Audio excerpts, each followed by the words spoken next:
Halo semuanya, sebelumnya Assalamualaikum warahmatullahi wabarakatuh. Kembali lagi di channel Kisah LA Official. Kembali lagi bersama aku di cerita rumah tangga yang penuh luka, pengkhianatan, dan kenyataan yang seringkali tak terduga dari orang-orang terdekat. Kali ini aku akan menyelami sebuah kisah yang mengguncang hati tentang seorang istri yang setiap hari bekerja keras di kantor, namun tanpa ia sadari, di balik dinding rumahnya sendiri, ibunya justru diperlakukan seperti seorang pelayan oleh orang yang seharusnya menjadi pelindung keluarga.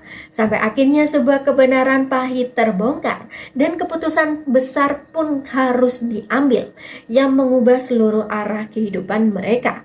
Siapkan hati kalian karena cerita ini bukan sekadar kisah, tapi potret kenyataan yang bisa saja terjadi di sekitar kita. Jangan lupa untuk like, komen, dan subscribe ya agar tidak ketinggalan cerita-cerita menarik lainnya dari Kisah LA Official.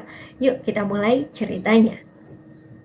Ketika aku ke kantor, ibuku selalu sedih pada saat di rumah bersama suamiku. Ternyata ibuku diperlakukan hanya sebagai pembantu disuruh-suruh tanpa ada rasa menghargai. Ku usir suamiku yang pengangguran agar jadi pengemis di jalanan. Kehidupan yang terlihat tenang. Alia menjalani hari-harinya dengan ritme yang sederhana namun teratur. Setiap pagi ia bangun lebih awal dari orang lain di rumah, menyiapkan dirinya untuk pergi bekerja ke kantor. Rutinitas itu sudah menjadi bagian dari hidupnya sejak lama. Seolah tubuhnya bergerak otomatis tanpa banyak keluhan. Di rumah itu, ia tinggal bersama suaminya, Dimas, dan ibunya, Ratna. 3 orang dewasa dengan latar kehidupan yang berbeda, namun dipertemukan dalam satu atap yang sama. Dari luar, siapapun yang melihat akan mengira rumah itu baik-baik saja. Tidak ada yang mencurigakan, tidak ada yang terlihat rusak. Dimas, suaminya, lebih sering berada di rumah. Ia tidak memiliki pekerjaan tetap, dan hari-harinya dihabiskan dengan kegiatan yang tidak banyak dibicarakan. Alia tidak terlalu mempersoalkan itu di awal, karena ia percaya setiap orang punya fase dalam hidupnya. Ratna, ibunya Alia, juga tinggal bersama mereka. Ia adalah sosok yang tenang, tidak banyak bicara, dan lebih sering mengamati keadaan sekitar. Ia membantu mengurus rumah, bukan karena diminta, tetapi karena kebiasaan dan rasa tanggung jawabnya sebagai orang yang lebih dulu memahami arti menjaga rumah tangga. Setiap pagi, suasana rumah terlihat biasa saja. Tidak ada suara keras, tidak ada pertengkaran yang mencolok. Makan bersama dilakukan sesekali. Percakapan singkat terjadi di sela-sela kesibukan masing-masing. Semuanya tampak stabil di permukaan. Namun di balik ketenangan itu, Alia sering merasakan sesuatu yang sulit dijelaskan. Bukan hal besar, hanya perubahan kecil dalam sikap, dalam cara pandang, dan dalam suasana yang perlahan terasa berbeda. Tapi ia memilih untuk mengabaikannya, menganggap itu hanya kelelahan atau beban pikiran semata. Ia percaya rumahnya masih baik-baik saja. Setidaknya untuk saat ini. Pekerjaan yang menyita waktu. Alia bekerja di sebuah kantor yang menuntut kedisiplinan tinggi. Setiap hari, ia harus sudah siap sejak pagi buta, mengejar waktu agar tidak terlambat masuk. Jalanan yang mulai padat, suara klakson kendaraan, dan hiruk-pikuk kota sudah menjadi bagian dari kesehariannya yang tidak bisa dihindari. Di kantor, Alia dikenal sebagai sosok yang rajin dan tidak banyak mengeluh. Ia selalu menyelesaikan pekerjaannya tepat waktu, bahkan sering membantu rekan lain yang kewalahan. Nadia, salah satu rekan kerjanya, sering berkata bahwa Alia terlalu memaksakan diri, seolah tidak memberi ruang untuk dirinya sendiri beristirahat. Namun Alia hanya tersenyum kecil setiap kali mendengar itu. Dalam pikirannya, bekerja bukan sekadar kewajiban, tapi juga tanggung jawab untuk menjaga kestabilan hidup di rumah. Ia percaya, selama ia bekerja keras, rumahnya akan tetap berjalan dengan baik. Hari-harinya di kantor terasa panjang. Dari pagi hingga sore, ia duduk di depan layar, menghadapi tumpukan pekerjaan yang tidak ada habisnya. Kadang ia harus lembur, pulang ketika langit sudah berubah gelap dan jalanan mulai sepi. Di saat seperti itu, tubuhnya terasa lelah, tapi pikirannya tetap bertahan karena ada rumah yang menunggu. Alia sering membayangkan pulang ke rumah sebagai momen yang menenangkan. Ia berharap sesampainya di sana, ia bisa merasakan kehangatan, mungkin sekadar sapaan sederhana, atau suasana rumah yang tenang tanpa beban pikiran tambahan. Rumah, baginya, seharusnya menjadi tempat untuk melepas lelah, bukan menambah beban. Namun harapan itu perlahan mulai terasa berbeda. Ada hari-hari ketika ia pulang dan mendapati suasana rumah tidak seperti yang ia bayangkan. Kadang ibunya terlihat diam lebih lama dari biasanya. Kadang suasana terasa terlalu sunyi, seolah ada sesuatu yang tidak diucapkan. Dimas, suaminya, sering terlihat di rumah ketika Alia pulang. Tetapi interaksi mereka tidak selalu hangat. Percakapan singkat, jawaban seadanya, dan suasana yang cenderung dingin mulai menjadi hal yang sering terjadi. Alia mencoba mengabaikannya, menganggap itu hanya kelelahan masing-masing. Di tengah semua itu, Alia tetap bertahan dengan rutinitasnya. Ia berangkat pagi, pulang malam, dan mengulang pola yang sama setiap hari. Ia percaya bahwa selama ia tetap bekerja dan menjaga tanggung jawabnya, semuanya akan tetap terkendali. Namun tanpa ia sadari, jarak antara harapan dan kenyataan di rumahnya mulai perlahan terbentuk. Rumah yang ia anggap sebagai tempat pulang yang nyaman, mulai menunjukkan sisi lain yang belum sepenuhnya ia mengerti. Awal kecurigaan. Alia mulai menyadari perubahan kecil yang sebelumnya ia abaikan. Bukan perubahan besar yang langsung terlihat jelas, tetapi hal-hal halus yang baru terasa ketika ia benar-benar memperhatikannya. Salah satunya adalah ibunya, Ratna. Setiap kali Alia pulang kerja, ia semakin sering menemukan Ratna dalam keadaan murung. Duduk diam di sudut rumah, atau sekadar melakukan pekerjaan rumah tanpa banyak bicara. Tatapannya sering kosong, seperti memikirkan sesuatu yang berat namun tidak pernah diungkapkan. Awalnya Alia mengira ibunya hanya lelah. Mungkin karena usia, mungkin karena aktivitas rumah yang tidak pernah selesai. Ia mencoba berpikir positif, tidak ingin langsung menuduh ada sesuatu yang salah. Namun hari demi hari, pola itu semakin jelas. Ratna tidak lagi menyambut Alia dengan pertanyaan ringan seperti biasanya. Tidak ada lagi obrolan kecil tentang makanan, tentang cuaca, atau sekadar kabar sederhana. Bahkan senyum yang dulu sering muncul kini terasa semakin jarang terlihat. Alia mulai memperhatikan lebih dalam. Suatu sore, ketika ia pulang lebih cepat dari biasanya, Alia melihat Ratna sedang duduk di ruang tengah tanpa melakukan apa-apa. Tangannya terlipat di pangkuan, matanya menatap lantai. Tidak ada televisi yang menyala, tidak ada suara musik, hanya kesunyian yang terasa berat. "Ada apa, Bu?"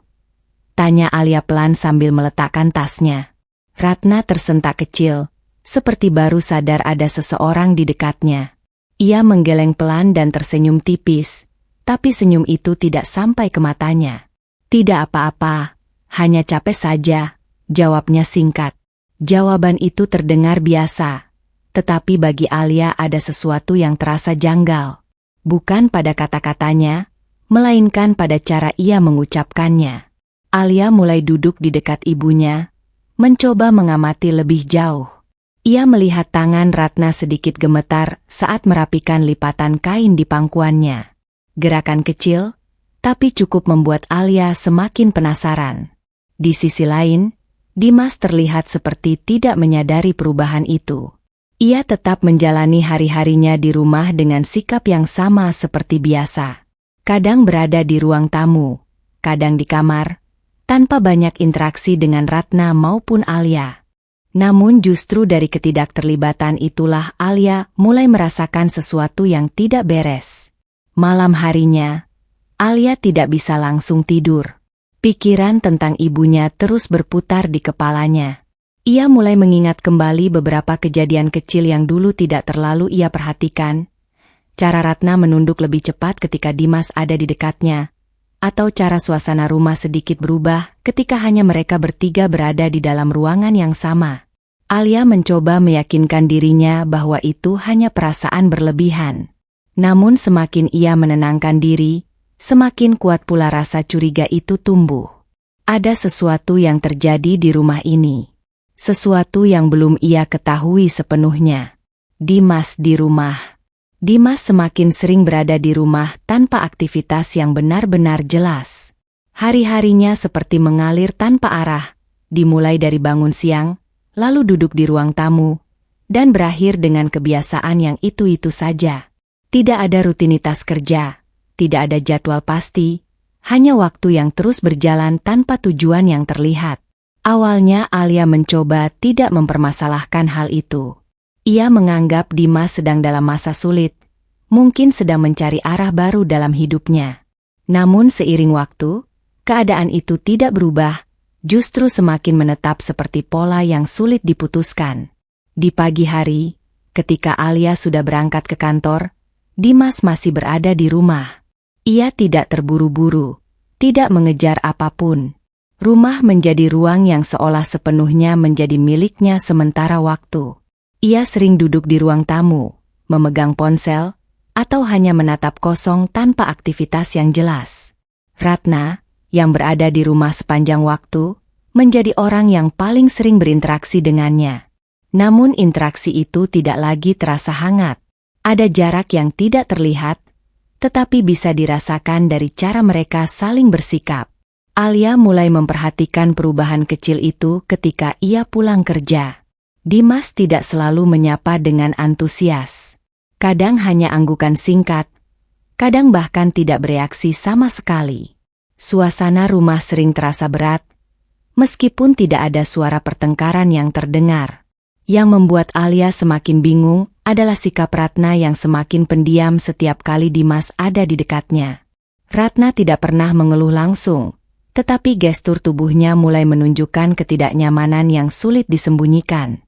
Suatu sore, Alia pulang lebih cepat dari biasanya. Ia mendapati Dimas sedang berada di ruang tamu, sementara Ratna berada di dapur. Tidak ada percakapan di antara mereka, hanya kesunyian yang terasa tidak wajar.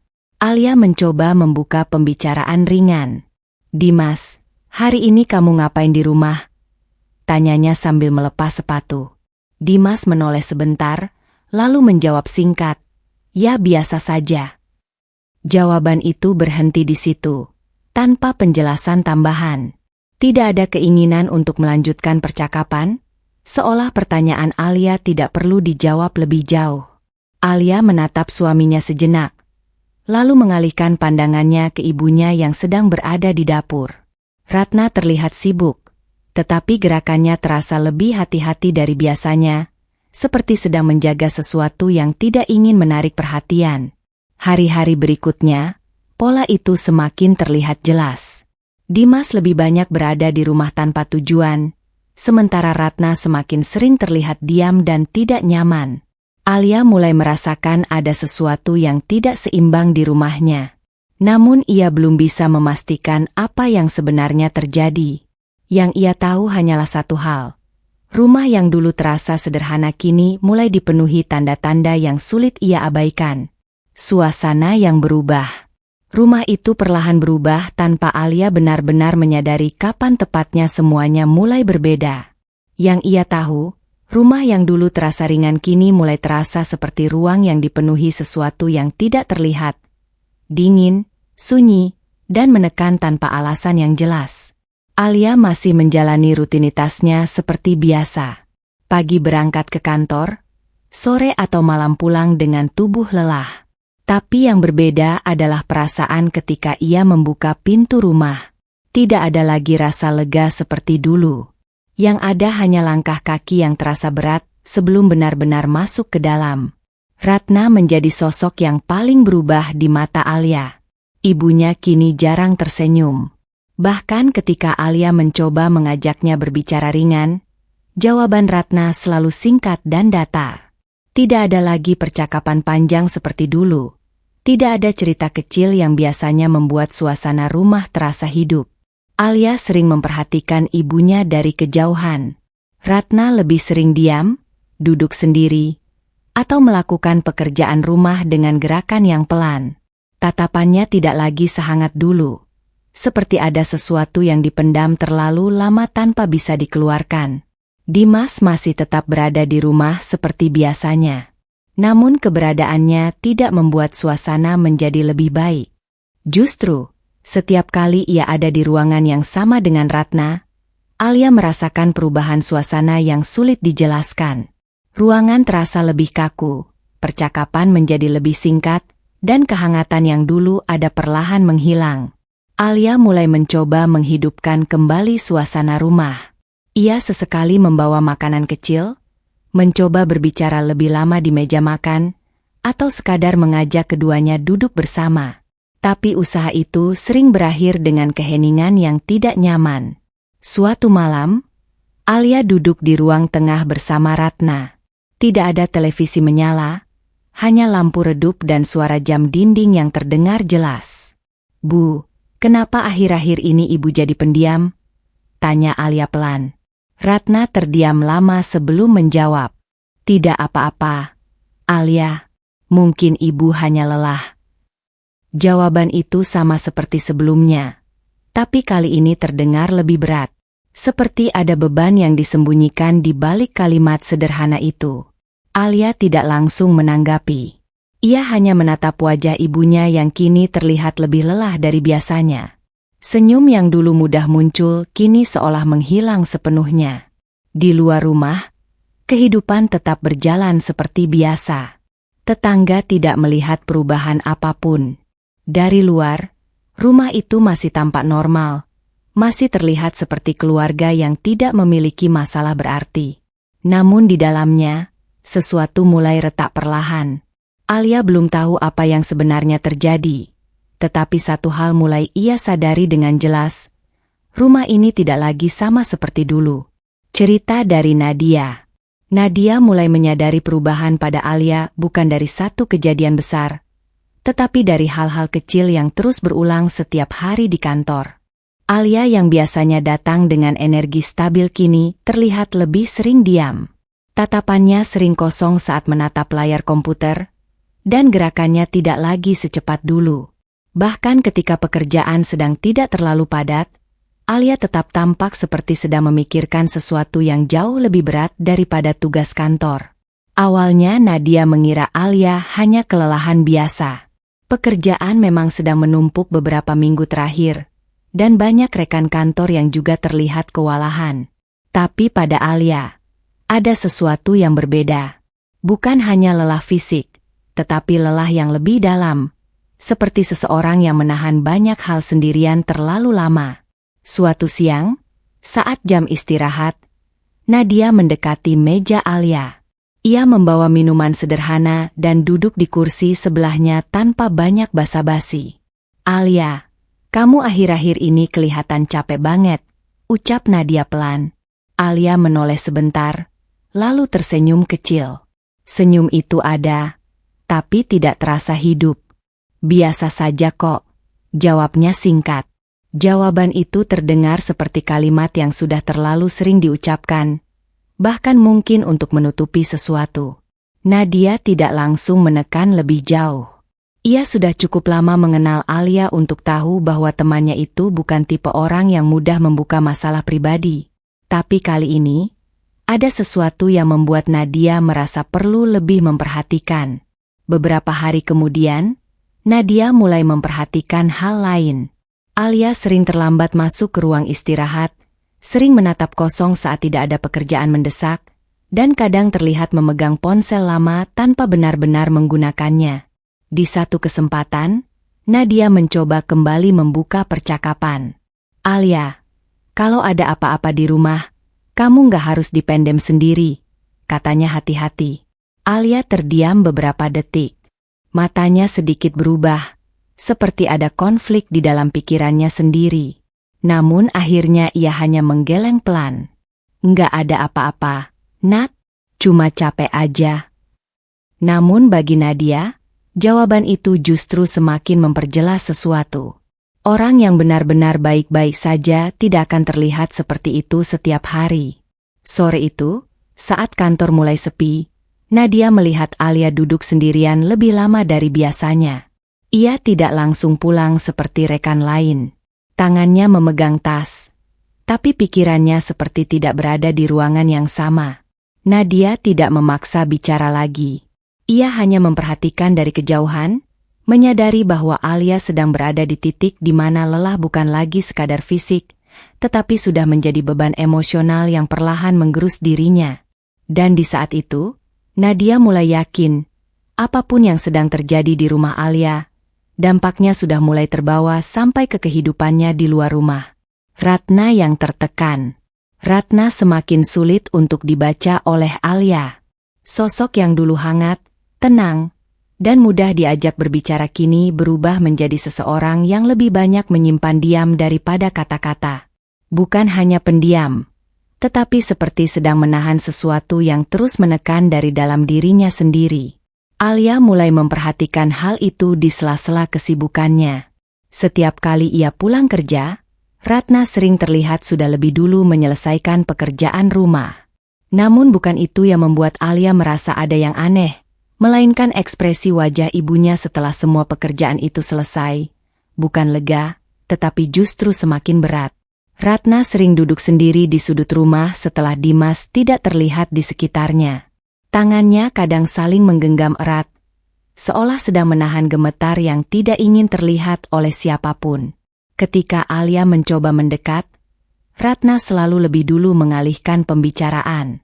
"Capek saja, Alia. Tidak usah dipikirkan."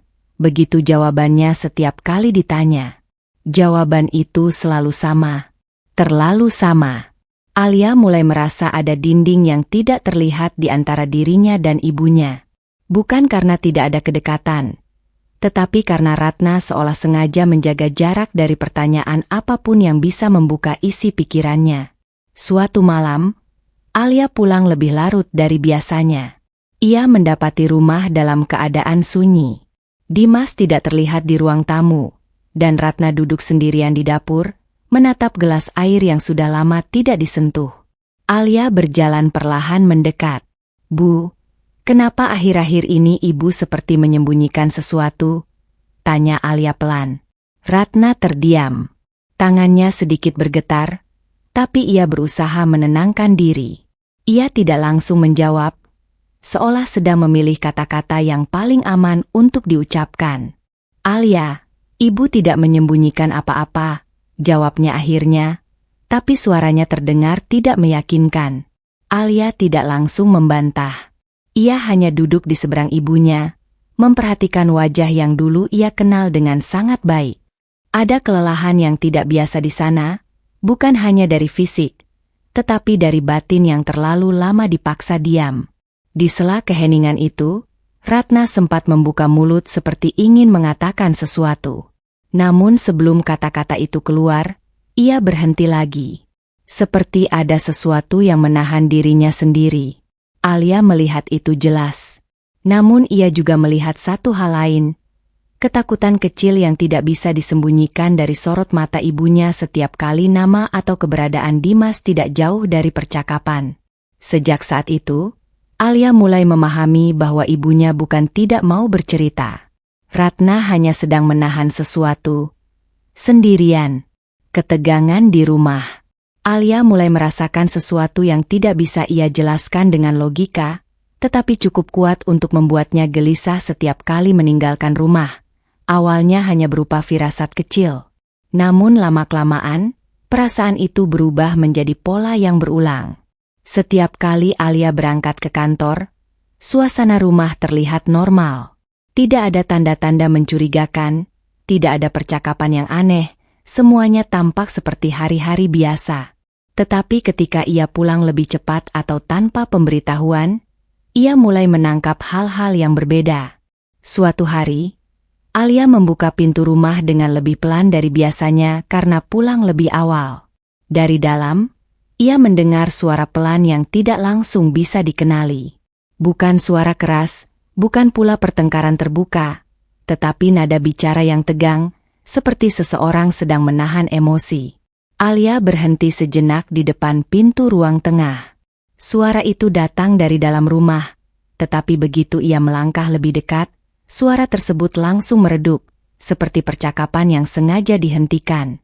Di dalam ruangan, ia melihat Dimas sedang duduk dengan wajah datar, sementara Ratna tampak sedang merapikan sesuatu di meja dengan gerakan yang lebih cepat dari biasanya. Tidak ada yang berbicara lagi saat Alia masuk. "Ada apa?" tanya Alia pelan, mencoba membaca suasana. Dimas hanya mengangkat bahu singkat. "Tidak ada apa-apa." Ratna juga tidak berkata banyak. Ia hanya mengangguk kecil, lalu kembali ke aktivitasnya seperti ingin menghindari percakapan. Namun Alia merasakan sesuatu yang berbeda.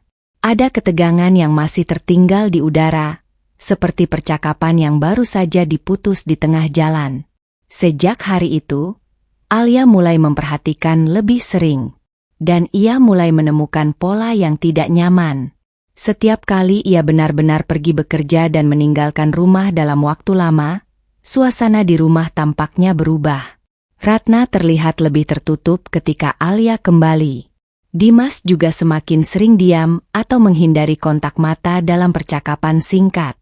Tidak ada pertengkaran yang benar-benar terlihat jelas. Tidak ada suara keras yang bisa menjadi bukti. Tetapi justru karena itu, Alia semakin curiga. Suatu malam, ia mencoba bertanya langsung kepada Ratna setelah makan malam. "Bu, kalau ada masalah, Ibu harus cerita ke Alia," ucapnya hati-hati. Ratna terdiam cukup lama. Matanya sempat bergerak ke arah Dimas yang sedang duduk tidak jauh dari mereka, lalu kembali menatap meja. "Tidak ada masalah," jawab Ratna akhirnya. Tapi suaranya terdengar terlalu cepat. Alia tidak melanjutkan pertanyaan. Namun di dalam pikirannya, jawaban itu justru memperkuat sesuatu yang selama ini ia coba abaikan. Ada sesuatu yang terjadi di rumah ini ketika ia tidak ada. Dan semakin lama, Alia mulai merasa bahwa ketegangan itu bukan lagi sekadar perasaan, tetapi sesuatu yang benar-benar nyata, meskipun belum pernah diucapkan dengan jelas oleh siapapun. Kebenaran mulai terkuak. Sejak beberapa hari terakhir, Alia semakin sulit mengabaikan perubahan pada ibunya. Ada sesuatu yang berbeda dari cara Ratna bersikap. Bukan hanya murung, tetapi seperti seseorang yang hidup dalam tekanan yang tidak pernah ia ceritakan sepenuhnya. Malam itu, rumah terasa lebih sunyi dari biasanya. Dimas sudah berada di dalam kamar lebih awal, sementara Alia baru saja selesai membereskan beberapa hal kecil di ruang tengah.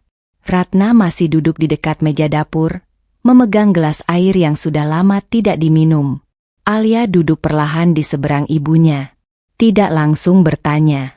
Ia hanya memperhatikan wajah Ratna yang terlihat semakin lelah dari hari ke hari. "Bu," suara Alia pelan, hampir seperti bisikan. Alia ngerasa ibu akhir-akhir ini nggak seperti biasanya. Ratna tidak langsung menjawab.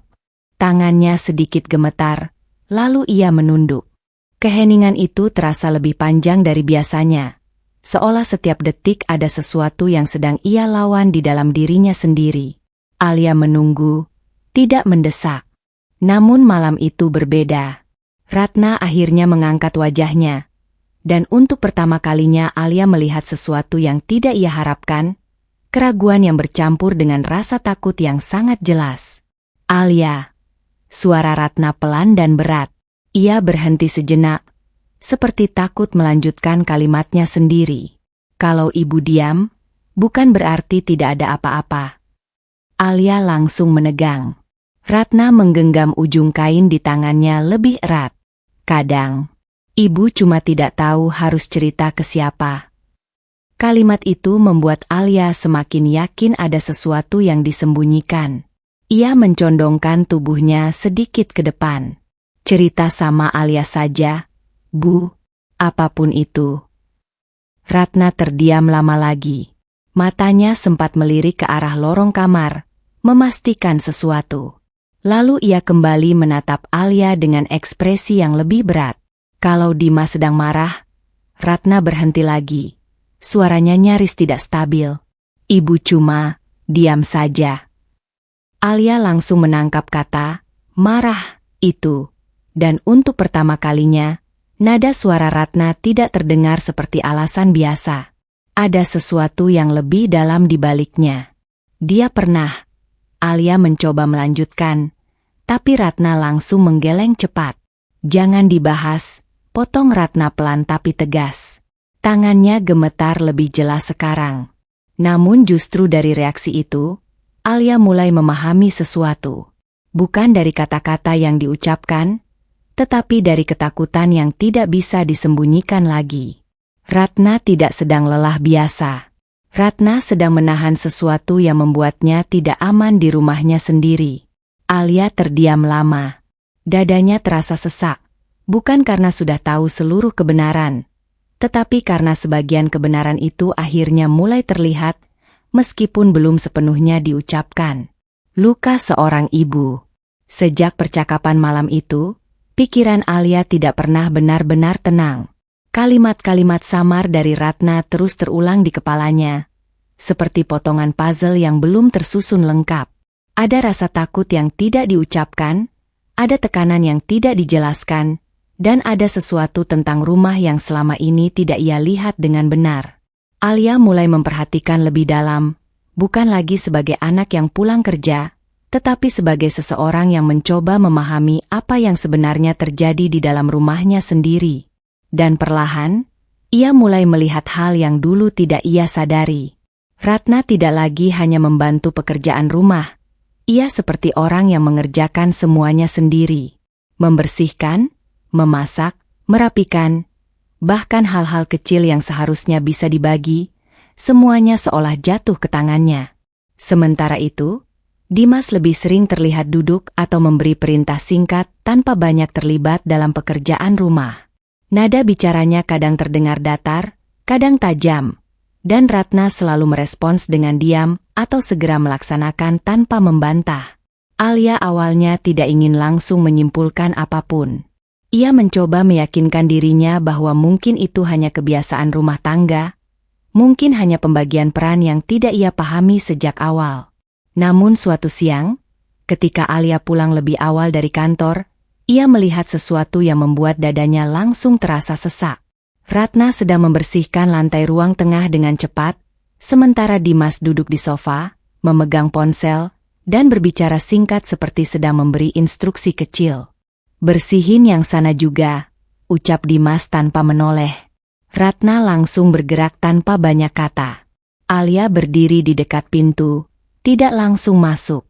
Matanya mengikuti setiap gerakan ibunya. Tidak ada perlawanan, tidak ada penolakan, hanya kepatuhan yang terasa terlalu diam. "Alia." Suara Ratna tiba-tiba terdengar ketika menyadari keberadaan putrinya. Ia langsung berdiri, sedikit gugup. Alia masuk perlahan. "Bu, dari tadi ibu kerja terus?"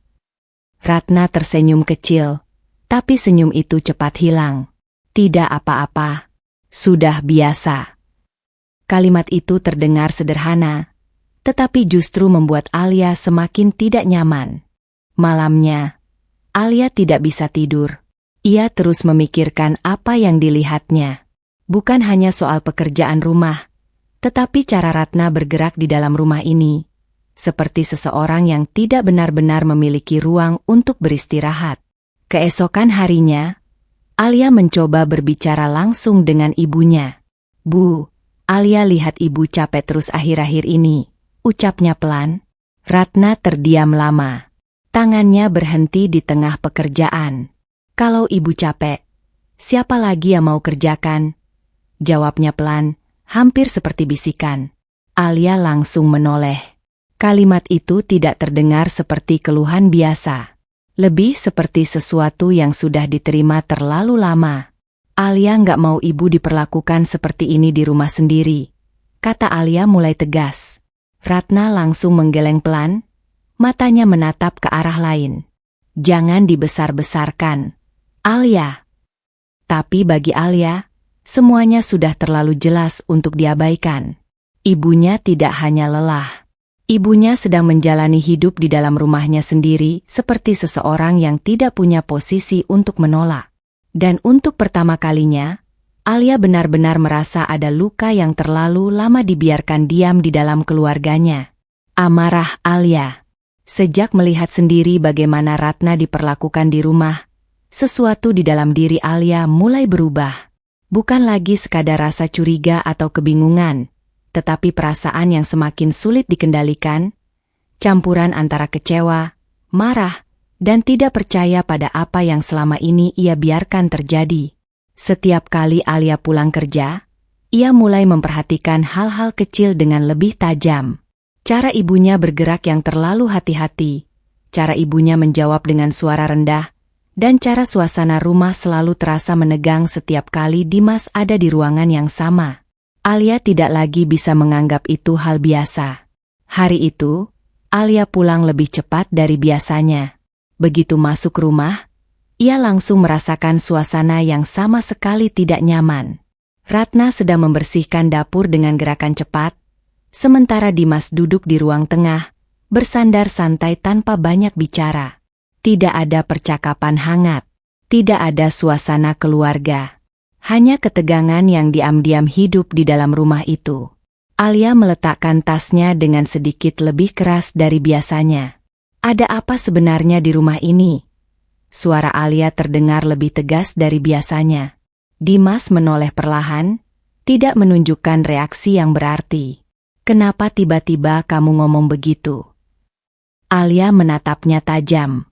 Aku lihat sendiri ibu kerja terus, kamu cuma duduk, dan ibu seperti takut salah bergerak di rumah ini.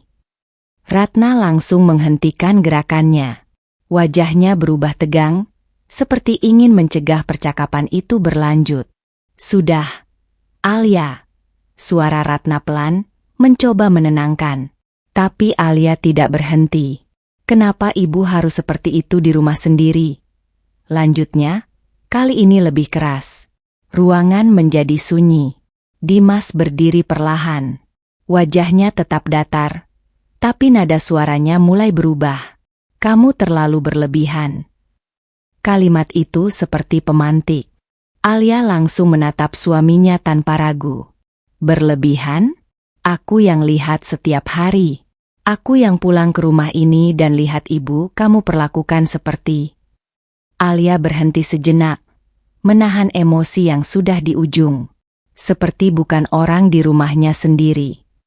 Ratna langsung memegang tangan Alia, mencoba menghentikannya. Alia, cukup. Tapi kali ini Alia tidak bisa berhenti. Semua yang selama ini ia tahan akhirnya keluar. Aku nggak akan diam lagi kalau lihat ibu diperlakukan seperti ini. Suasana rumah berubah semakin tegang. Tidak ada lagi ruang untuk pura-pura tenang. Yang tersisa hanya emosi yang akhirnya meledak setelah terlalu lama disimpan.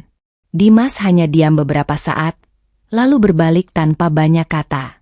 Namun bagi Alia, diam itu justru semakin memperjelas semuanya. Ini bukan lagi sekadar kesalahpahaman kecil. Ini sudah menjadi sesuatu yang harus ia hadapi dengan sepenuh keberanian yang ia punya. Konfrontasi pertama. Sejak pertengkaran kecil di rumah itu, suasana tidak pernah benar-benar kembali seperti semula. Ada jarak yang semakin jelas antara Alia dan Dimas, dan di sisi lain, Ratna terlihat semakin berhati-hati dalam bersikap, seolah takut memicu percakapan yang lebih besar. Alia tidak lagi bisa menahan apa yang ia lihat setiap hari. Rasa diamnya sudah berubah menjadi sesuatu yang lebih keras di dalam dirinya. Sebuah keputusan bahwa ia tidak akan membiarkan hal ini terus berlanjut. Hari itu, Alia pulang kerja dengan kepala penuh pikiran. Ia tidak langsung masuk ke kamar atau melepas sepatu seperti biasanya. Ia berdiri di ruang tengah, menatap Dimas yang sedang duduk tanpa melakukan apapun. Ratna ada di dapur, seperti sengaja menjaga jarak dari situasi yang ia tahu akan memanas. Alia menarik napas panjang. Dimas, kita harus bicara, ucapnya tegas. Dimas menoleh pelan, ekspresinya tetap datar. Tentang apa lagi? Alia tidak menurunkan pandangannya. Tentang cara kamu memperlakukan ibu. Kalimat itu langsung membuat ruangan terasa lebih berat. Dimas menghela napas pendek. Kamu lagi-lagi membesar-besarkan hal. Alia langsung maju satu langkah. Ini bukan membesar-besarkan. Aku lihat sendiri setiap hari. Ibu kamu suruh kerja terus, kamu diam saja. Dan dia seperti tidak punya ruang untuk dirinya sendiri di rumah ini. Ratna dari dapur langsung berhenti bergerak. Tangannya memegang kain lap lebih erat, tapi ia tidak mendekat. Dimas berdiri perlahan. Alia, kamu tidak tahu seluruh situasi di rumah ini. Aku tidak tahu. Suara Alia naik. Aku tinggal di rumah ini. Aku pulang ke rumah ini setiap hari. Aku lihat semuanya. Keheningan singkat terjadi. Tidak ada yang langsung menjawab. Alia menatap langsung ke arah Dimas. Kalau ada masalah, bicara. Tapi jangan bikin ibu seperti orang yang tidak dihargai di rumahnya sendiri. Dimas menatap Alia lama, lalu menjawab dengan nada lebih dingin. Ratna tidak pernah mengeluh. Kalimat itu membuat Alia langsung menoleh ke arah dapur, ke ibunya. Ratna menunduk. Itu saja sudah cukup bagi Alia untuk memahami bahwa diamnya ibunya bukan berarti tidak ada yang terjadi. Alia kembali menatap Dimas, kali ini dengan emosi yang lebih jelas. Justru itu masalahnya. Dia tidak berani ngomong. Suasana rumah menjadi benar-benar tegang. Tidak ada lagi ruang untuk alasan atau pembelaan. Alia menarik napas, lalu mengucapkan kalimat yang selama ini ia tahan. Kalau kamu tidak bisa menghargai keluargaku di rumah ini, aku tidak akan diam lagi. Dimas tidak langsung menjawab. Ia hanya menatap Alia, lalu perlahan berbalik dan meninggalkan ruang tengah. Ratna tetap diam di dapur, sementara Alia berdiri di tempatnya, merasakan bahwa sesuatu di rumah ini sudah tidak bisa lagi dianggap biasa. Konfrontasi itu belum selesai. Tapi untuk pertama kalinya, Alia benar-benar menegaskan bahwa ia tidak akan mundur. Dimas membela diri.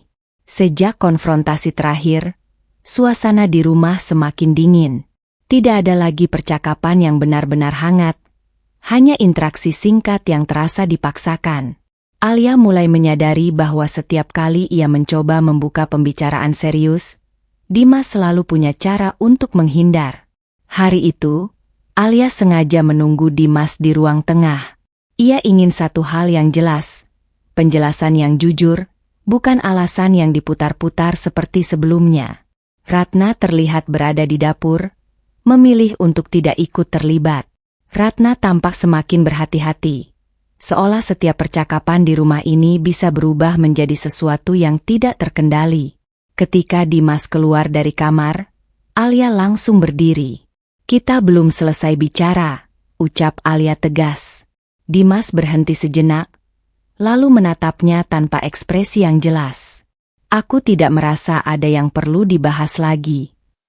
Kalimat itu membuat Alia langsung menghela napas panjang. Tidak perlu dibahas, ulang Alia. Kamu sadarkan apa yang terjadi di rumah ini? Dimas berjalan ke arah ruang tengah, tapi tidak duduk. Ia memilih berdiri, seolah menjaga jarak. Alia, kamu terlalu fokus melihat dari satu sisi. Alia langsung menatap tajam. Satu sisi apa? Aku lihat ibu bekerja terus. Aku lihat dia diam setiap kali kamu ada. Dan aku lihat dia seperti takut di rumah sendiri. Dimas menggeleng pelan. Itu hanya persepsimu. Jawaban itu membuat Alia semakin tidak tenang. Persepsi? Suara Alia meninggi. Kamu menyebut itu persepsi ketika aku lihat langsung setiap hari. Dimas menarik napas pendek, lalu menjawab dengan nada lebih dingin. Aku tidak pernah memperlakukan Ratna seperti yang kamu pikirkan. Keheningan singkat terjadi. Alia menatapnya tidak percaya. Lalu kenapa ibu seperti itu? Dimas tidak langsung menjawab. Ia justru memalingkan wajah, menghindari kontak mata. Dia hanya terbiasa membantu di rumah, katanya akhirnya. Alia tertawa kecil, tapi bukan karena lucu, lebih karena tidak percaya. Terbiasa? Kamu menyebut itu terbiasa. Dimas mulai terlihat tidak nyaman, tapi tetap berusaha tenang. Aku tidak melakukan hal yang kamu tuduhkan. Alia mendekat satu langkah. Kalau tidak, kenapa ibu seperti takut bicara di rumah ini? Dimas diam beberapa detik, lalu menjawab singkat. Itu urusan dia sendiri. Kalimat itu membuat Alia berhenti sejenak. Bukan karena penjelasannya masuk akal, tetapi karena jelas sekali Dimas tidak mau membuka apapun yang sebenarnya terjadi. Ratna dari dapur tetap diam. Tidak membela, tidak menyangkal, hanya menunduk. Dan di saat itu, Alia mulai memahami satu hal penting. Dimas bukan hanya menghindar. Dia menolak mengakui apapun yang sudah jelas terlihat di depan mata. Keputusan berat. Setelah hari-hari penuh ketegangan itu, Alia mulai merasakan kelelahan yang berbeda. Bukan lagi sekadar lelah kerja, tetapi lelah karena terus berada di tengah situasi yang tidak kunjung menemukan kejelasan. Setiap percakapan dengan Dimas selalu berakhir dengan penghindaran, sementara kondisi Ratna semakin membuatnya tidak tenang. Rumah yang seharusnya menjadi tempat pulang kini terasa seperti ruang yang penuh tekanan diam-diam.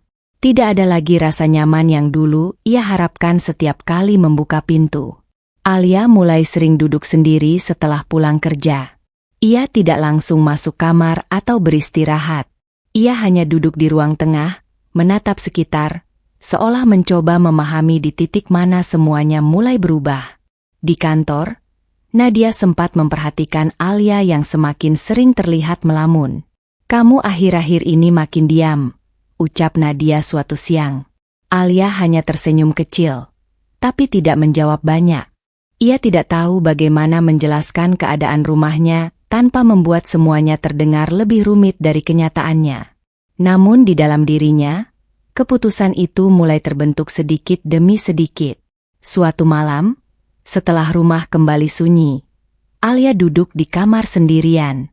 Ia memikirkan semua yang sudah terjadi.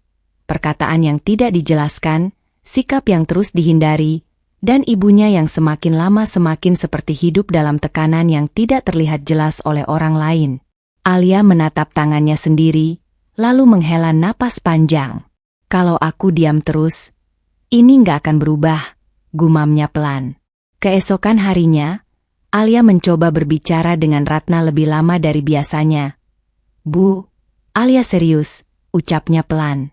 "Kalau ibu tidak nyaman di rumah ini, kita harus cari jalan keluar." Ratna langsung menatapnya, kaget sekaligus cemas. "Jangan macam-macam, Alia."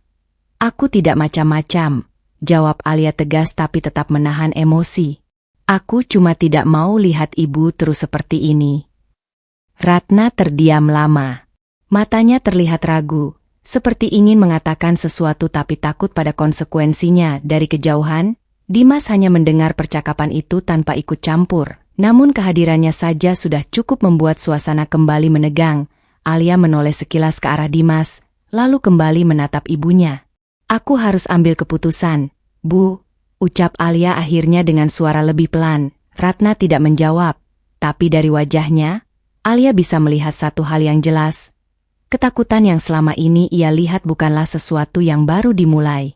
Dan di titik itu, Alia sadar bahwa apapun keputusan yang akan ia ambil, hidupnya tidak akan lagi sama seperti sebelumnya. Dukungan Nadia. Semakin hari, beban pikiran Alia semakin sulit disembunyikan. Di rumah, suasana terasa tegang dan penuh hal yang tidak pernah benar-benar dijelaskan oleh Dimas. Sementara Ratna semakin tertutup dan terlihat seperti menanggung sesuatu sendirian. Alia mulai kehilangan tempat untuk menenangkan pikirannya. Di rumah, ia tidak bisa benar-benar berbicara bebas. Setiap percakapan selalu berakhir dengan kebuntuan atau keheningan yang membuatnya semakin bingung. Di kantor, Nadia mulai menyadari perubahan Alia yang semakin jelas. Kali ini bukan hanya lelah, tapi juga ada beban emosional yang terlihat dari cara Alia membawa dirinya setiap hari. Suatu siang, setelah jam kerja hampir selesai, Nadia mendekati meja Alia. "Alia, kamu mau cerita nggak?" tanya Nadia pelan, tanpa tekanan. Alia sempat diam. Ia menatap layar komputernya, lalu menarik napas panjang. Untuk pertama kalinya dalam beberapa hari, ia tidak langsung menghindar. "Kalau aku cerita, kamu bakal mikir aku berlebihan gak?" tanya Alia balik. Nadia menggeleng. "Aku gak akan nilai kamu." Kalimat itu membuat Alia sedikit tenang. Pelan-pelan, Alia mulai menceritakan sebagian dari apa yang terjadi di rumah. Tentang suasana yang berubah, tentang ibunya yang semakin diam, dan tentang Dimas yang selalu menghindar setiap kali dibahas hal serius. Nadia mendengarkan tanpa memotong. Sesekali ia mengangguk, sesekali hanya diam, memberi ruang agar Alia bisa melanjutkan sendiri. "Aku cuma capek, Nat," kata Alia akhirnya. "Aku pulang ke rumah tapi rasanya bukan rumah lagi." Nadia terdiam sejenak sebelum menjawab.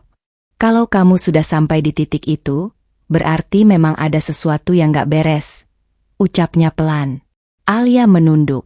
Kata-kata itu terasa sederhana, tapi sangat tepat. Nadia tidak langsung memberi solusi besar. Ia tidak menyuruh Alia untuk langsung mengambil keputusan drastis. Tapi ia memberikan sesuatu yang selama ini Alia butuhkan, ruang untuk didengar tanpa dihakimi. "Kamu nggak harus hadapi semuanya sendirian," tambah Nadia. Alia menghela napas panjang. Untuk pertama kalinya dalam waktu lama, ia merasa sedikit lebih ringan. Bukan karena masalahnya selesai, tapi karena ada seseorang yang benar-benar mendengarkan tanpa menyalahkan atau menghindar. Dan di tengah kekacauan hidupnya, itu sudah cukup untuk membuat Alia bertahan 1 hari lagi. Rumah yang tidak lagi sama. Rumah itu masih berdiri seperti biasa. Dindingnya masih sama, perabotannya masih di tempat yang sama, suara jam dinding masih berdetak seperti dulu. Tapi bagi Alia, semuanya sudah tidak lagi terasa sama. Sejak ia mulai lebih banyak menyimpan keberanian untuk bersuara, suasana di rumah justru semakin berubah menjadi dingin dan penuh jarak. Tidak ada lagi percakapan yang mengalir alami. Setiap kalimat terasa seperti berjalan di atas kaca tipis. Salah sedikit saja bisa memicu ketegangan. Dimas semakin sering diam atau menjawab seperlunya. Tatapannya jarang bertemu dengan Alia, seolah menghindari semua bentuk pembicaraan yang bisa kembali membuka konflik lama. Kadang ia hanya lewat begitu saja tanpa menyapa, membuat rumah terasa seperti dihuni 2 orang asing. Sementara itu, Ratna semakin sulit dibaca. Ia tetap melakukan pekerjaan rumah, tetap bergerak di dalam ruang yang sama, tetapi ada jarak emosional yang semakin jelas. Senyum kecilnya hampir tidak pernah muncul lagi. Dan matanya sering terlihat kosong ketika tidak ada yang berbicara padanya. Alia mulai menyadari bahwa rumah ini tidak lagi memiliki kehangatan yang dulu ia kenal. Suatu sore, ia pulang lebih awal dari kantor. Biasanya momen itu ia harapkan menjadi waktu tenang di rumah. Tapi kali ini suasana sudah terasa berbeda sejak ia membuka pintu. Tidak ada suara televisi. Tidak ada percakapan ringan. Hanya keheningan yang terlalu jelas. Di ruang tengah, Dimas duduk tanpa banyak gerakan. Ratna berada di dapur, tetapi geraknya pelan dan hati-hati, seperti sedang menghindari sesuatu yang tidak ingin memancing perhatian. Alia berdiri di dekat pintu beberapa detik sebelum masuk sepenuhnya. "Aku pulang," ucapnya pelan. Tidak ada jawaban yang hangat seperti dulu. Hanya anggukan singkat dari Dimas, dan suara pelan dari dapur yang nyaris tidak terdengar. Alia masuk ke dalam rumah dengan langkah yang lebih lambat dari biasanya. Di dalam pikirannya, ia mulai bertanya-tanya sejak kapan rumah ini berubah menjadi seperti ini. Bukan perubahan besar yang tiba-tiba, tetapi kumpulan perubahan kecil yang akhirnya membuat semuanya terasa asing. Malamnya, suasana tidak membaik. Makan malam berlangsung dalam diam. Tidak ada percakapan ringan, tidak ada tawa kecil, bahkan suara sendok dan piring terdengar lebih keras dari biasanya karena tidak ada suara lain yang menutupinya. Alia beberapa kali mencoba membuka percakapan, tapi selalu berhenti di tengah jalan karena respons yang terlalu singkat atau tidak ada sama sekali. Setelah makan malam, Alia duduk di kamar lebih lama dari biasanya. Ia menatap langit-langit, mencoba memahami bagaimana rumah yang dulu ia anggap tempat paling aman, kini berubah menjadi tempat yang membuatnya terus merasa waspada. Ia tidak lagi merasa pulang. Ia hanya merasa kembali ke tempat yang sama, tapi dengan suasana yang tidak lagi mengenalnya. Titik puncak emosi. Hari itu, rumah terasa lebih sunyi dari biasanya. Tetapi bukan sunyi yang menenangkan, melainkan sunyi yang menekan. Sejak pagi, Alia sudah membawa perasaan yang tidak stabil setelah melihat kondisi Ratna yang kembali tampak lelah dan terdiam terlalu lama tanpa alasan yang jelas. Dimas masih berada di rumah seperti biasa, tetapi kehadirannya justru membuat suasana semakin kaku. Tidak ada percakapan, tidak ada interaksi yang hangat, hanya aktivitas masing-masing yang berjalan tanpa benar-benar saling terhubung. Alia mencoba menahan diri sejak pagi. Ia berangkat kerja seperti biasa, tetapi pikirannya terus kembali ke rumah. Setiap bayangan tentang ibunya yang diam, bekerja tanpa henti, dan seperti menahan sesuatu yang berat membuat dadanya semakin sesak. Ketika ia pulang sore itu, Alia langsung merasakan sesuatu yang berbeda. Ratna sedang membersihkan dapur, sementara Dimas duduk di ruang tengah dengan sikap santai seperti tidak ada hal yang terjadi di rumah ini. Namun bagi Alia, semua itu sudah cukup. Ia meletakkan tasnya dengan suara lebih keras dari biasanya. Langkahnya langsung menuju ruang tengah. Aku sudah nggak bisa diam lagi. Suara Alia terdengar tegas, hampir bergetar. Dimas menoleh perlahan. Apalagi sekarang? Kalimat itu seperti pemicu terakhir. Alia menatapnya tajam. Kenapa ibu terus yang kerja di rumah ini? Kenapa dia seperti nggak punya hak untuk istirahat? Dimas menghela napas, mencoba tetap tenang. Kamu terlalu berlebihan. Berlebihan? Suara Alia meninggi. Aku lihat sendiri setiap hari. Ratna yang mendengar suara itu langsung keluar dari dapur. Wajahnya terlihat panik, seperti ingin menghentikan sesuatu yang sudah terlanjur dimulai. Alia, sudah, ucap Ratna pelan, mencoba mendekat. Tapi Alia tidak bisa berhenti lagi. Sudah cukup, Bu? Suara Alia akhirnya pecah. Aku nggak mau lihat ibu terus begini di rumah sendiri. Keheningan langsung jatuh di ruangan itu. Dimas berdiri. Wajahnya mulai menunjukkan ketegangan. Kamu tidak tahu apa yang kamu bicarakan, ucapnya dingin. Alia tertawa kecil, tapi penuh emosi. Aku tidak tahu? Aku yang setiap hari lihat ibu seperti pelayan di rumahnya sendiri. Ratna langsung memegang tangan Alia lebih kuat. Alia, jangan.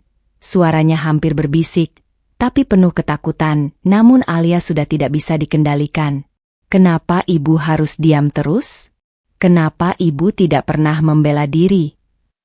Ratna menunduk. Tangannya gemetar. Dan di saat itu, Alia akhirnya melihat sesuatu yang selama ini ia abaikan. Bukan hanya kelelahan, tetapi ketakutan yang sudah terlalu lama dipendam. Suasana rumah benar-benar meledak secara emosional, bukan dengan kekerasan, tetapi dengan semua kata yang akhirnya keluar setelah terlalu lama ditahan. Dan di tengah semua itu, Alia akhirnya menyadari bahwa titik ini tidak bisa lagi dihindari. Sesuatu harus berubah, atau semuanya akan hancur perlahan tanpa suara. Keputusan Alia. Setelah ledakan emosi di hari sebelumnya, suasana rumah tidak lagi sekadar dingin, tetapi menjadi benar-benar rapuh. Tidak ada lagi percakapan yang mencoba memperbaiki keadaan. Setiap orang berjalan dengan pikirannya masing-masing, seolah rumah itu hanya tempat singgah tanpa kehangatan. Alia sudah tidak lagi menunggu perubahan dari Dimas. Terlalu banyak hal yang ia lihat, terlalu banyak diam yang tidak pernah dijelaskan, dan terlalu banyak luka yang ia saksikan pada Ratna tanpa ada usaha nyata untuk memperbaikinya. Pagi itu, Alia bangun lebih awal dari biasanya. Bukan karena pekerjaan, tetapi karena keputusan yang sudah ia pikirkan sepanjang malam. Ia duduk di ruang tengah dengan wajah tenang, meski di dalam dirinya terjadi pergolakan yang besar. Ketika Dimas keluar dari kamar, Alia langsung berdiri.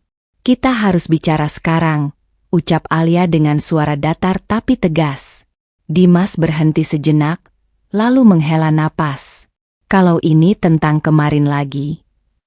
"Ini bukan tentang kemarin," potong Alia cepat. "Ini tentang semuanya." Ratna berada di dapur, tapi tidak berani mendekat. Ia hanya diam, mendengarkan dari kejauhan, dengan wajah yang terlihat cemas. Alia menatap Dimas tanpa ragu. "Aku sudah cukup melihat semua ini. Tidak ada perubahan. Tidak ada usaha untuk memperbaiki keadaan." Dimas mencoba menjawab, tapi Alia mengangkat tangan, menghentikannya. "Jangan dibantah dulu. Aku sudah memutuskan." Suasana langsung berubah tegang. Alia menarik napas dalam. "Aku minta kamu keluar dari rumah ini." Kalimat itu jatuh begitu saja, tanpa emosi berlebihan, tapi justru terdengar lebih kuat karena ketegasannya. Dimas terdiam. Untuk pertama kalinya, tidak ada jawaban cepat darinya. Hanya tatapan panjang yang sulit dibaca. "Ini rumahku juga," ucap Dimas akhirnya. Alia menggeleng pelan. Rumah ini tidak lagi terasa seperti rumah. Ratna yang mendengar itu langsung menunduk. Tangannya memegang erat kain di dapur. Alia melanjutkan, kali ini lebih pelan tapi tetap jelas. "Aku tidak bisa terus melihat ibu hidup seperti ini di rumah sendiri. Dan aku juga tidak bisa terus berpura-pura semuanya baik-baik saja." Dimas tidak langsung bergerak. Tapi Alia tidak mengubah keputusannya. "Aku tidak minta kamu mengerti sekarang. Aku hanya minta kamu pergi." Keheningan panjang terjadi di antara mereka. Tidak ada teriakan, tidak ada perlawanan keras. Hanya keputusan yang sudah tidak bisa ditarik kembali. Dan untuk pertama kalinya dalam waktu lama, Alia merasa bahwa ia akhirnya memilih jalan yang menurutnya paling benar, meskipun paling berat. Kehilangan arah. Hari setelah keputusan itu, rumah terasa kosong dengan cara yang berbeda. Bukan kosong karena tidak ada barang atau suara, tetapi kosong karena ada bagian yang hilang dan tidak lagi mengisi ruang yang sama. Dimas tidak langsung pergi dengan dramatis. Tidak ada teriakan, tidak ada pintu yang dibanting keras. Ia hanya mengemasi barang-barangnya perlahan, dalam diam yang panjang, seolah sedang menerima sesuatu yang tidak lagi bisa diperdebatkan. Alia hanya berdiri di ruang tengah, mengamati tanpa ikut campur. Wajahnya tenang, tapi matanya menunjukkan kelelahan yang sudah terlalu lama ditahan. Di sisi lain rumah, Ratna tetap diam di dapur, tidak mendekat, tidak berbicara, hanya sesekali menunduk seolah mencoba menghindari semua yang sedang terjadi. Ketika Dimas akhirnya melangkah keluar rumah, tidak ada kata perpisahan yang panjang. Hanya pintu yang tertutup dan suara langkah kaki yang perlahan menjauh. Setelah itu, rumah benar-benar berubah. Hari-hari pertama setelah kepergian Dimas terasa aneh. Bukan lega, bukan juga sepenuhnya tenang. Lebih seperti kehilangan arah. Ada ruang yang kosong, tetapi tidak langsung diisi oleh ketenangan seperti yang Alia bayangkan sebelumnya. Dimas sendiri tidak terlihat langsung memiliki tujuan yang jelas. Ia tidak kembali ke tempat yang pasti, tidak terlihat segera membangun hidup baru. Ia lebih banyak menghilang dari lingkungan yang dulu ia tinggali, seperti seseorang yang sedang berjalan tanpa arah tetap. Beberapa hari kemudian, kabar tentangnya hanya datang sedikit demi sedikit. Tidak ada perkembangan yang stabil, hanya potongan cerita bahwa ia berpindah tempat, mencoba bertahan dengan keadaan yang tidak lagi sama seperti sebelumnya. Alia tidak mengikuti terlalu jauh. Ia memilih fokus pada rumah dan ibunya. Tapi di dalam pikirannya, ia tahu bahwa keputusan yang diambilnya bukan hanya mengubah hidupnya, tetapi juga menjatuhkan seseorang ke titik yang benar-benar baru dalam hidupnya. Sementara itu, Ratna mulai perlahan kembali menunjukkan sedikit ketenangan. Namun tetap saja, ada perubahan yang tidak bisa sepenuhnya hilang. Pengalaman yang terjadi di rumah itu meninggalkan jejak yang tidak terlihat, tapi terasa dalam setiap gerakan kecilnya. Alia sering duduk di malam hari, merenung di ruang tengah yang kini lebih sunyi dari sebelumnya. Tidak ada lagi suara tambahan, tidak ada ketegangan yang berlapis. Tapi juga tidak ada jawaban yang langsung membuat semuanya terasa selesai. Ia sadar, Dimas telah pergi. Tapi dampak dari semua yang terjadi belum benar-benar selesai. Dan hidup mereka masih harus menemukan arah baru, meski tidak ada yang benar-benar tahu kemana. Awal kehidupan baru. Hari-hari setelah kepergian Dimas tidak langsung berubah menjadi mudah, tapi perlahan rumah mulai menunjukkan wajah yang berbeda. Tidak lagi ada ketegangan yang menggantung di setiap sudut. Tidak ada suasana yang membuat napas terasa berat setiap kali membuka pintu. Bagi Alia, ini bukan tentang kemenangan atau kekalahan. Ini tentang memulai ulang sesuatu yang sudah lama rusak, tanpa tahu apakah semuanya bisa kembali utuh atau tidak. Di dalam rumah itu, Ratna mulai terlihat sedikit lebih tenang. Tidak lagi ada gerakan yang terburu-buru, tidak lagi ada tatapan yang selalu waspada setiap kali seseorang berbicara. Meski luka masa lalu tidak hilang, setidaknya tekanan yang dulu membuatnya terdiam perlahan mulai mereda. Alia mulai mengatur ulang rutinitas mereka berdua. Pagi hari tidak lagi dipenuhi kecemasan, hanya kesibukan sederhana yang dilakukan bersama. Sesekali mereka makan bersama tanpa keheningan yang menekan, meskipun percakapan masih terbatas pada hal-hal kecil. Tidak ada perubahan besar yang terjadi dalam satu malam. Tapi ada hal kecil yang mulai tumbuh kembali. Rasa aman yang perlahan kembali mengisi ruang-ruang kosong di rumah itu. Alia juga mulai lebih sering pulang dengan perasaan yang tidak lagi terlalu berat. Ia masih bekerja seperti biasa, masih menghadapi rutinitas kantor, tetapi pikirannya tidak lagi sepenuhnya terbebani oleh apa yang akan ia temukan di rumah. Di kantor, Nadia sempat memperhatikan perubahan itu. "Kamu kelihatan lebih tenang sekarang," ucap Nadia suatu hari. Alia hanya tersenyum kecil. "Aku cuma lagi belajar mulai dari awal lagi." Tidak ada jawaban panjang, tapi itu cukup menggambarkan semuanya. Malam-malam di rumah juga mulai terasa berbeda. Alia dan Ratna sesekali duduk bersama tanpa banyak kata. Tidak ada lagi ketakutan yang mengisi ruang, hanya keheningan yang tidak lagi menekan. Suatu malam, Ratna berbicara pelan. "Ibu pikir, rumah ini akhirnya bisa benar-benar tenang." Alia menoleh, lalu mengangguk kecil. "Pelan-pelan, Bu. Kita mulai dari yang bisa kita jalani dulu. Tidak ada janji besar. Tidak ada harapan yang berlebihan. Hanya langkah kecil yang dilakukan bersama."